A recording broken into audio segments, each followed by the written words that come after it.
Estamos aqui para mais uma aula de História para o 6º ano. Tá? Eu sou o professor Paulo Darcy e dando continuidade agora à aula número 2. O trabalho do historiador. Como o historiador analisa as fontes históricas e interpreta os acontecimentos. Eu trabalho, vocês estão assistindo meu vídeo pela primeira vez, eu trabalho com meus alunos o texto, e aqui eu leio o texto que eu trabalho com eles, e faço alguns comentários se necessário, que o texto é todo mastigadinho, fácil de compreender, tá? Então vamos lá. A história e o historiador. A palavra história tem muitos significados. Normalmente, ela é usada quando relatamos acontecimentos do passado. Por exemplo, quando dizemos, meu avô conta histórias bem interessantes sobre sua infância na Itália, estamos nos referindo a fatos que aconteceram há muito tempo. Agora veja a seguinte frase. Esse professor já leu muito sobre a história da África. Nesse caso, como a palavra história foi utilizada? Quando o historiador desenvolve seu trabalho, ele escreve apenas sobre o passado.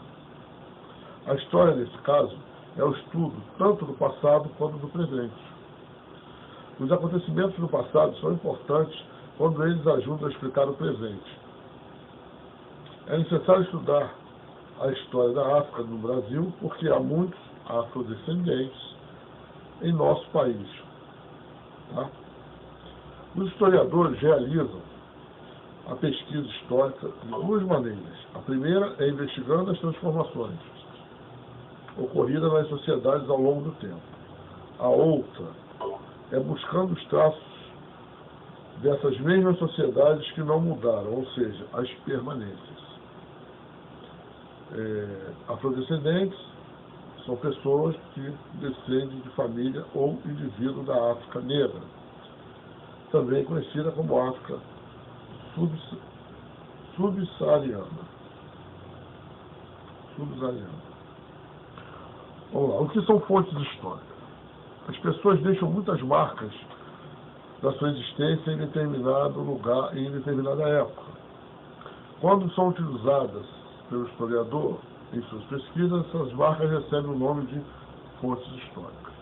Elas podem ser classificadas em fontes materiais, documentos pessoais, livros, fotografia, roupas, cartas, pinturas e monumentos, e fontes históricas imateriais, músicas, lendas, línguas, crenças, etc. Nas versões anteriores, nós falávamos que eram fontes primárias e secundárias. Tá? Hoje, a história mudou essa nomenclatura e passou para materiais e imateriais. Né? Antes,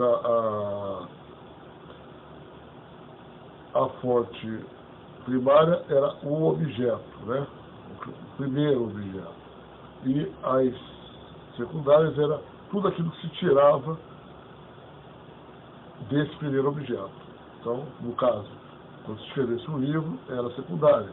Quando se achava um documento, era primário. Havia um livro do documento, secundário. Hoje, elas são classificadas assim, como materiais e imateriais. Vamos lá. Os diferentes tipos de fontes permitem conhecer muitos aspectos das sociedades do passado e do presente. Por meio da leitura de uma lenda sobre a criação do mundo, por exemplo, é possível saber as crenças religiosas de um povo indígena. Uma foto de algumas décadas atrás pode dar ao historiador pistas sobre a organização familiar de nossos antepassados. Uma importante fonte histórica e material que o historiador pode utilizar são os relatos orais. Antes, era classificado como fontes orais.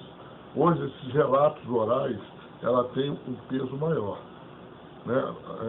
A história antes utilizava os orais somente para complemento, né? Porque não era uma coisa concreta. Né? As pessoas que estavam falando poderia ter se modificado. Hoje não, se dá uma importância muito grande às fontes orais. Eles registram a memória de pessoas que normalmente não aparecem nos documentos escritos. como mulheres, crianças, analfabetos, idosos, operários, etc. Esse tipo de trabalho é chamado de história oral. Antes, fonte oral, hoje, história oral. E é muito utilizado pelos historiadores atualmente, como eu expliquei para vocês. Os documentos, no entanto, devem ser examinados criticamente e não como prova inquestionável de um fato. Por isso, dois historiadores podem chegar a conclusões diferentes, analisando o mesmo documento. Certo? Verdades absolutas ou verdades históricas. Vamos lá? Durante o século XIX, de 1801 a 1900, as principais fontes ou documentos históricos utilizados pelos historiadores eram os textos escritos, sobretudo de origem oficial, emitidos pela administração do Estado, certidões de nascimento, atestado de óbito, acordos diplomáticos, cartas entre governantes, leis, normas jurídicas, etc. Naquela época, os historiadores valorizavam bastante essas fontes escritas. Além disso, muitos deles pensavam que havia uma verdade absoluta sobre o passado. Partindo da pesquisa e do estudo, buscavam fornecer uma versão única e definitiva de um acontecimento. Hoje, os historiadores não acreditam mais na construção de um conhecimento único sobre o passado. Eles consideram a existência de vários relatos para o mesmo acontecimento. O fato de ser possível mais de uma versão de um mesmo acontecimento não é um problema para os historiadores. Eles dão voz a todos os relatos, mas sempre em busca da verdade. Imagine que peçam a você que escreva sobre um evento que aconteceu recentemente na sua escola. O que cada aluno, professor ou funcionário lhe diria? Que documentos você reuniria? Quantas versões de cada acontecimento surgiriam? Claro que nem toda versão pode ser aceita. Ela precisa ser comprovada por mais de uma fonte. Quem estuda história faz isso. Reúne o máximo de versões, cruza uma com as outras, verifica se elas são confiáveis e escreve uma narrativa consistente sobre os acontecimentos. Mas isso também não impede de que se encontre somente uma fonte, não se encontre outra, e se faça um relato dessa única fonte. Novos personagens em cena. Hoje os historiadores reconhecem que há muitos pontos de vista diferentes sobre o mesmo fato. Todos são parciais porque mostram a visão de cada grupo, como cada um olhou a mesma situação e avaliou com base em seus critérios e interesses. Essa mudança provocou uma reviravolta no estudo da história. Em vez de estudar os acontecimentos apenas de acordo com a visão das elites, ou daqueles que escreviam os documentos oficiais, certo? Outros personagens foram valorizados: os operários, as mulheres, as crianças, os escravos e os indígenas. As vozes desses novos personagens aparecem em muitos tipos de fontes, além das escritas. Desenhos, pinturas, fotografias, lendas, crenças transmitidas oralmente de geração a geração.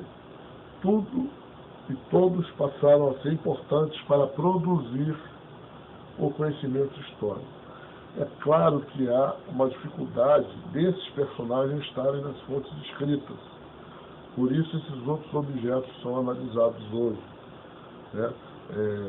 Se nós formos ler livros de pensadores, como, por exemplo, ou romancistas, como Machado de Assis, ele relata isso na sua escrita, mas é um romance.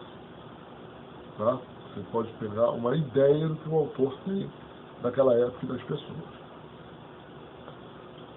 Grafia dos nomes dos povos indígenas. Vamos lá.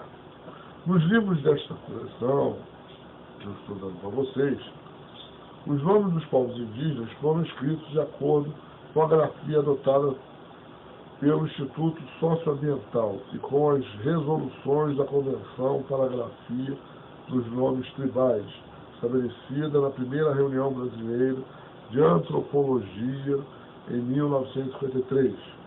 A Convenção estabeleceu o uso da inicial maiúscula para os nomes dos povos, sendo opcional quando forem usados como objetivo, sem inflexão de número ou gênero.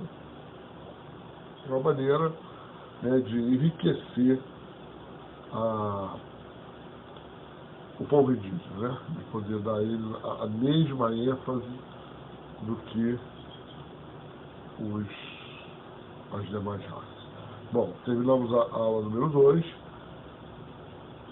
É o texto que eu dou para os meus alunos. Espero vocês na aula número 3. Espero que vocês usem esse conteúdo para melhorar o estudo de vocês e como revisão, resumo, tá?